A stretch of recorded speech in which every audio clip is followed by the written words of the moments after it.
São Paulo, Aeroporto de Congonhas. Um dos aeroportos mais movimentados do país está prestes a presenciar o pior acidente aéreo do Brasil.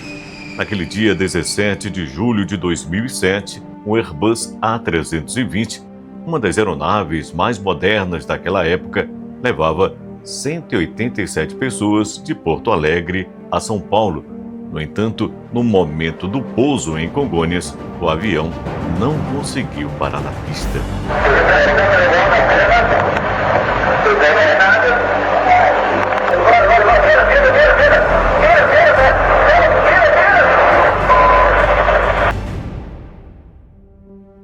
Mas o que deu errado naquele fatídico dia? O que levou a esse voo ter um fim trágico? E o que ficou comprovado no relatório final? Nesse vídeo, vou te contar de forma detalhada tudo sobre o desastre com o voo TAM 3054.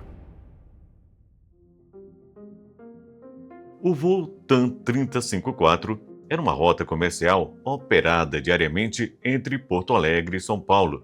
Naquele fatídico dia, o avião responsável pelo trajeto era um Airbus A320, de prefixo Papa Romeo Mike Bravo Kilo, um modelo bastante utilizado para voos de curta e média distância. A aeronave em questão havia sido fabricada em 1998, possuindo cerca de 20 mil horas de voo até o momento do acidente. Conforme consta no relatório oficial do desastre, o Airbus tinha as devidas certificações para operar normalmente e tinha passado por uma revisão geral em 27 de novembro de 2006. Desde a última revisão completa até o dia do acidente, a aeronave voou por pouco mais de 2.100 horas e todos os certificados de matrícula e aeronavegabilidade estavam válidos. Naquele dia, o comando da aeronave estava com o capitão Henrique Stefanini, de 53 anos de idade. Ao longo da sua carreira, ele já acumulava mais de 13.600 horas de voo, sendo mais de 2.200 apenas em modelos idênticos ao A320 que ele pilotava naquele dia. Ao seu lado estava o comandante Kleiber Aguiar, de 54 anos, que fazia a função de copiloto naquele voo. Ele obtinha mais de 14.700 horas de voo. Apesar de ser um pouco mais experiente que o colega, ele tinha bem menos experiência no modelo A320, onde obtinha apenas 237 horas. Conforme averiguado pelo CENIPA, ambos os pilotos estavam devidamente licenciados e tinham as certificações necessárias para operar esse tipo de aeronave. Os certificados de voo por instrumentos, o chamado IFR, também estavam em dia e não havia qualquer tipo de preocupação com a saúde dos pilotos envolvidos.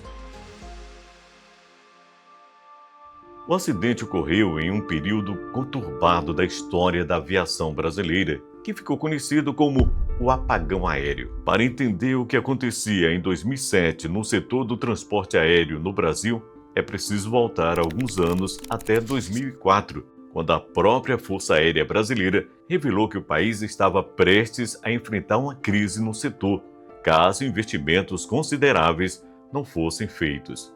Infelizmente, o que se viu, na verdade, foi um corte cada vez maior na verba destinada a essa finalidade, e as dificuldades começaram a ficar cada vez mais evidentes. A crise financeira da Varig mostrou para o mundo inteiro que o Brasil não estava vivendo um bom momento na área da aviação, e as coisas ficaram ainda piores com a queda do voo Gol 1907, que vitimou 154 pessoas. Uma das consequências das investigações foi o afastamento imediato de 8 controladores de voos envolvidos no acidente, o que obrigou que outros profissionais fossem deslocados para suprir a ausência dos que haviam sido retirados de seus postos de trabalho.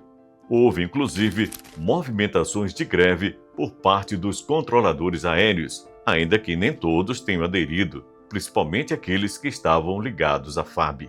Diante deste cenário, os voos em solo brasileiro enfrentavam dificuldades com os controladores, além da superlotação dos aeroportos e pistas que nem sempre estavam nas melhores condições. Além disso, Congonhas era um aeroporto constantemente criticado pela falta de área de escape e pelas condições da pista que deixavam muito a desejar. Apenas 2 semanas antes do acidente, uma das pistas principais do aeroporto havia passado por uma reforma, mas a aplicação da camada de ranhuras que melhoram a drenagem da água, conhecida como grooving, ainda não havia sido concluída, o que fazia com que a pista ficasse potencialmente mais escorregadia em dias chuvosos. O voo 3054 realizava uma rota entre o aeroporto Salgado Filho, em Porto Alegre, com destino ao aeroporto de Congonhas, em São Paulo. A bordo da aeronave havia 181 passageiros e 6 tripulantes, totalizando 187 pessoas. Um fato realmente curioso é que o time do Grêmio estava previsto para embarcar neste voo, no qual faria uma conexão em Congonhas e de lá seguia para Goiânia, onde enfrentaria o time do Goiás. Porém, a direção do clube adiou a viagem para o dia seguinte. Enquanto era realizado o serviço de solo e embarque de passageiros, os pilotos preparavam a aeronave para aquele que seria mais um voo rotineiro e tranquilo. Com tudo pronto, o A320 foi autorizado para taxiar. Às 17h19, o A320 decolava rumo a São Paulo. Durante todo o voo, as condições meteorológicas não eram as melhores possíveis, o que inclusive obrigou aos pilotos a realizarem alguns desvios para evitarem maiores problemas. Com o tempo nublado e chuvas intermitentes, Congonhas operava em condições desafiadoras por conta da pista molhada e de todo o contexto que mencionamos anteriormente. Apesar disso tudo, os pilotos conduzem tranquilamente a aeronave sem que nenhuma intercorrência tenha sido registrada até o momento da aproximação com o destino final. No interior da aeronave, os passageiros relaxavam, conversavam e aproveitavam a curta viagem de pouco mais de 1h30. Ao se aproximarem de São Paulo, os pilotos precisavam ter em mente que, além de todas as dificuldades que a pista de Congonhas oferece por si só, além do tempo chuvoso, eles ainda precisariam lidar com a falta de groove na pista. Apesar de não estar presente em todos os aeroportos do mundo, a técnica do groove já foi comprovada como eficaz na drenagem de água e na prevenção de hidroplanagem. Congonhas já trabalhava com essa técnica, mas o sistema teve que ser removido durante as obras realizadas na pista e ele ainda não havia sido recolocado. Um outro fator importante é que a aeronave estava operando sem um dos reversores, dispositivo que atua diretamente no funcionamento dos motores, ajudando na frenagem do avião.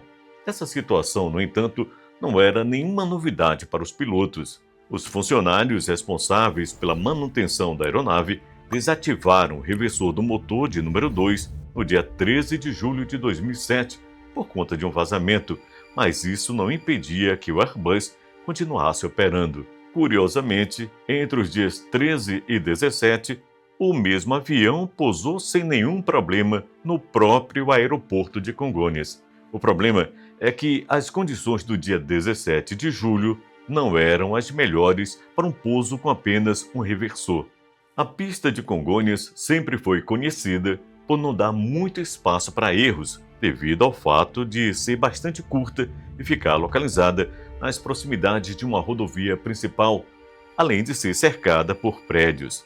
Levando todos esses fatores em consideração, o capitão Henrique optou por um procedimento de pouso que, para muitos, estava desatualizado. Na maior parte do tempo, quando os pilotos precisam pousar o A320 utilizando apenas um reversor, eles movem os 2 manetes de empuxo para a marcha lenta, ou posição idle, como é conhecida, e depois puxa os manetes para reverso, até mesmo a inoperante. No entanto, existe uma outra técnica um pouco mais antiga, em que o piloto move ambas as manetes para a posição idle e depois move apenas a manete do motor com o reversor ativo para a posição reversa. De acordo com o relatório oficial da investigação, no caso do voo 3054, O capitão optou de forma consciente pela técnica mais antiga, já que dessa forma poderia reduzir a distância de parada do avião em cerca de 55 metros. No entanto, no momento em que a aeronave pousou na pista molhada, o procedimento optado pelo piloto não foi executado de forma prevista. De acordo com o que foi levantado pelos investigadores, o manete do lado direito não foi movido para a posição correta, tendo permanecido em CL, onde fica na maior parte do voo, exceto no pouso. Embora a principal hipótese seja de que o piloto tenha se esquecido de movimentar o manete devido aos vários fatores nos quais ele tinha que pensar na hora do pouso, o relatório oficial não conseguiu afirmar com certeza que foi isso o que aconteceu. De qualquer forma, o documento admite que é possível que o capitão tenha deixado o manete na posição de CL de forma inadvertida, enquanto tentava realizar um procedimento que não estava mais vigente. O resultado disso foi que, enquanto o motor reduzia a força exercida pelo Airbus, o outro continuava empurrando a aeronave para frente. Como o sistema entendeu que a aeronave ainda estava em potência, os spoilers não foram acionados automaticamente e o avião passou a deslizar na pista encharcada. Com a capacidade de frenagem totalmente comprometida, o A320 segue em velocidade alta até o fim da pista, saindo um pouco para a esquerda sem conseguir parar. Como o aeroporto de Congonhas não possui área de escape, o avião saiu das limitações do aeroporto e seguiu em direção à Avenida Washington Luiz, atingindo o posto de combustível e se chocando por fim com o prédio da própria TAM, gerando uma explosão gigantesca. O impacto e a explosão foram ouvidos em diversos pontos da cidade e várias equipes de emergência foram deslocadas até o aeroporto, mas o cenário que encontraram era totalmente desolador. O calor impediu o acesso imediato aos destroços e o fogo rapidamente consumiu tudo que havia restado da fuselagem e do prédio. Infelizmente, nenhum dos 187 ocupantes do avião escapou com vida, e as outras 12 pessoas que estavam no interior do prédio da TAM também morreram no acidente, elevando o total de vítimas para 199. O relatório oficial do acidente, publicado pelo CENIPA em 2009, apontou como principais causas para o desastre o posicionamento incorreto dos manetes de potência. Como mencionado anteriormente, o manete do motor direito permaneceu na posição de potência, enquanto o do motor esquerdo foi devidamente ajustado para marcha lenta. O documento também atribui parte da responsabilidade à falta do groove na pista de Congonhas, e apontou que os procedimentos operacionais da empresa aérea não previam situações de assimetria de potência durante o pouso com o reversor desativado. Por isso, sugeriu, entre outras coisas, o aprimoramento dos treinamentos oferecidos para as tripulações. Como você pode ver, o desastre do voo TAM 3054 não foi apenas um acidente, e sim um resultado de uma cadeia de falhas, negligências e decisões que juntas se tornaram uma sentença de morte para 199 pessoas. O legado dessa tragédia está gravado na memória da aviação brasileira e suas lições ecoam até hoje, lembrando que a segurança nunca deve ser tratada como uma questão secundária. Aos que partiram naquele início de noite chuvosa de julho de 2007, nós do Realmente Curioso esperamos que suas histórias nunca sejam esquecidas. Aos familiares e amigos, as nossas profundas e sinceras condolências.